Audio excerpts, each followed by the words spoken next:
I don't know how to drive it.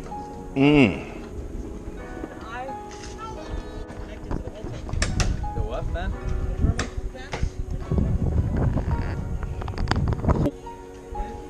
Oh, I want to do this. Oh, I want to do this. You like that? I've been thinking about doing this for a while. Yes. And that's why I changed to the non-turbo mirrors, so I can put the venting right in through there because they have the bigger surface. I think you've just convinced me to do this. That's tight. I really want to do that. Here's my motor, I think. This is what we're about to do. We're going to see if we could assemble a rotary. Oh, let me not say anything. Actually, if it's successful, it'll be the title of this video. If it ain't, you know. Alright, so pieces on pieces. Rotary stuff's about to get assembled real quick. Everything's been clean, surfaced, and I think it looks pretty solid. So we're gonna put all of those parts together, all of these parts into rotary right here, this part. We got the rotors right here. He's got them numbered 1 and 2, and I'm assuming front housing, rear housing, housing 1, housing 2. And these pockets, you see the difference in the compression pocket, right? What are those from? GSLC. GSLC. Okay, so first gen fuel injected 13B versus the turbo 2. Yes. Oh, so right here, all the apex seals go, and see how large those are, and then look how narrow these are. So these are 3 millimeters to 2 millimeter. So guys will, hopefully not anymore, but guys will make the space here to put in 3 millimeter apex seals. Whereas if you know about those things, or you are a rotary guy that knows where to get them from, get these rotors with a 3 millimeter apex seal area. So yeah, you stick with what you know, and you can use Mazda OE equipment on just about any rotary build that you do. FD ports, you know, are a lot different, so you might want to use FD components when you build your, you know, all of those things can come together to get you the results that you want. And what we're gonna do is jump in and get that thing together. So Regular. Okay. Smash it with the press. oh, okay. And that gives the oil pressure just go. Oh, so this is something purposely done to improve oil pressure. Yeah. Gotcha. I just use, Because this is a little bit. it's like about that high.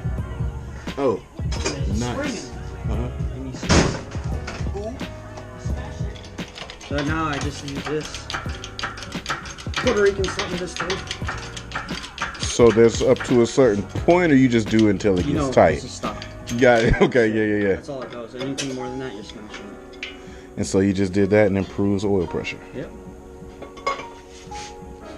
Crazy, huh? That's interesting. They have those where you can buy them. Uh But then after, I bought only one in my entire life, and my dad's like, "Why don't you use huh. the Smash that thing. And then Puerto Rican said, "Why don't you use the press?" I'm like, "Oh, yeah." Okay. Nice. I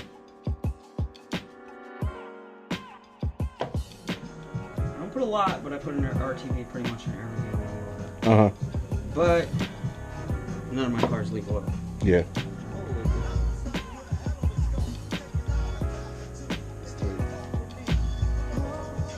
This one, the green, always goes by the intake. Because this is where the two merge together, like loop together. But right here is the coldest part of the motor. So this is the intake. So it does. And even that's mad hot. No, it's actually pretty cold. Oh, really? Yeah.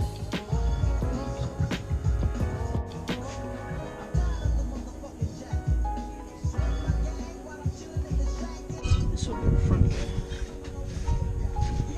You can see how I resurfaced it. And it's Right. way nicer from all the little divots and bumps we had earlier. Mm-hmm. Voila! And this side needs a seal, but that side didn't. Yeah, this side, there's an RTV right there, and it does not, and it's needed here. Gotcha. This side actually has oil pressure that goes through it. Okay. So first gens, you see a lot of times first gens will say, "Oh, I got oil leaking up here." The O-rings That's all why. bad. Okay. Those motors go over 100,000 miles, so these O-rings actually go bad. Oh, because they got time to go bad. Yeah, I gotcha. Yeah. So that's the spring and seals. Apex seals, spring. What I'm gonna do is put this one on first, because then the rotor pushes the rotor that way. Gotcha. Free your hair. Gotcha. Go in.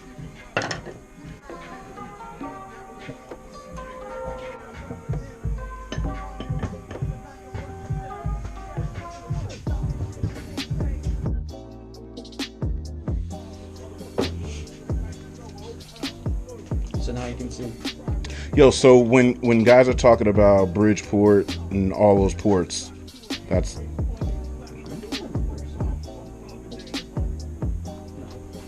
so basically a Bridgeport. My car, for example. yeah. I left the secondary alone. For sure. These are the outside. Yeah. Those are the secondaries. Anytime somebody talks about ports and where it's at, those are secondaries. Mm-hmm. Those are these guys. So I ported them to a street port, but not really big. Mm-hmm. And then with this guy, I ported it like this. Mm-hmm. A little bit that way.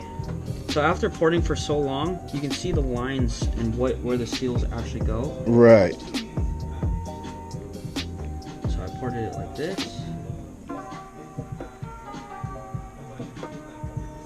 And then the bridge goes right here. Damn, so that's really close. That's right on the damn edge. Well, you should see, because you see how skinny this is right here? Yeah. That's literally how skinny it is. And I literally have like... So then that's... It's right next to that water seal. So that's Sketch City then, right? Mine broke.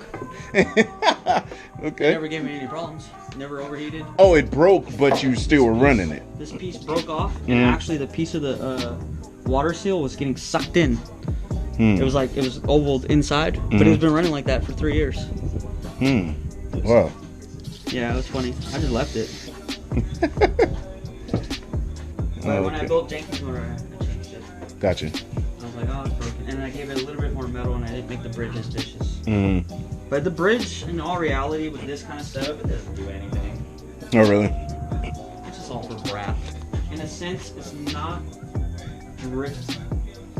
It's not a driftable setup. It's like road race setup, right? Yeah, it's great for road race. He makes a lot of power, but the problem with these cars, you gotta think about drifting in this way.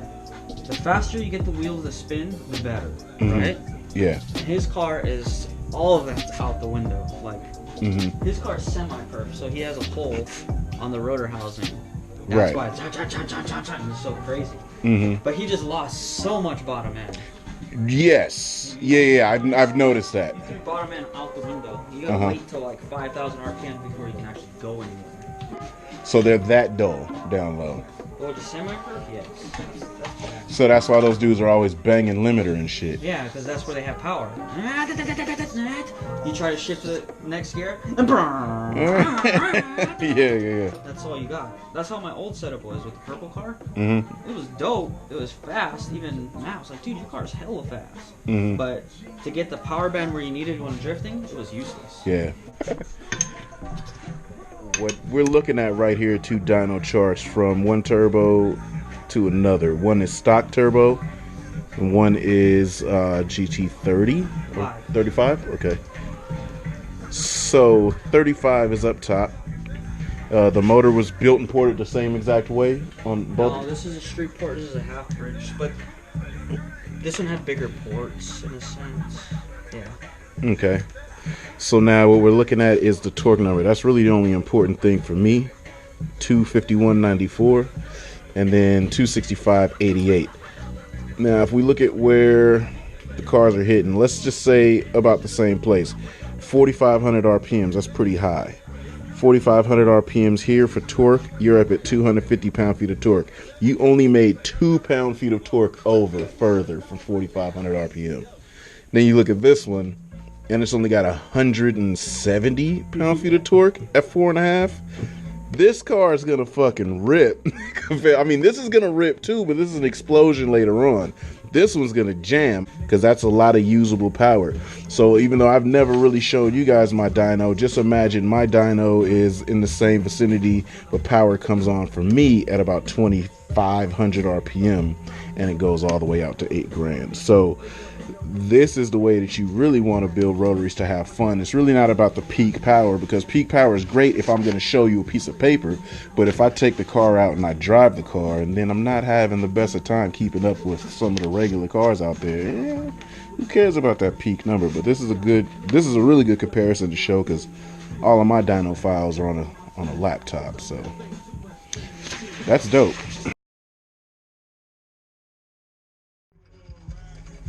Oh yeah, you see it? Yes. Yeah, y'all got some actual big boy ninja stars. I thought you just put like 3 of them together and had a 6 This star. is the one I made, but we had a bunch of them with just 2 of them together. Yeah. And then we had a bunch of them with 3 of them together. But this is the one I made after. That got some weight to it too. Yeah, it's got 2 washers on it. Jeez. You put your hand like this. Holy shit. You see how soft I threw it? Yeah. Yeah, that thing's definitely a weapon.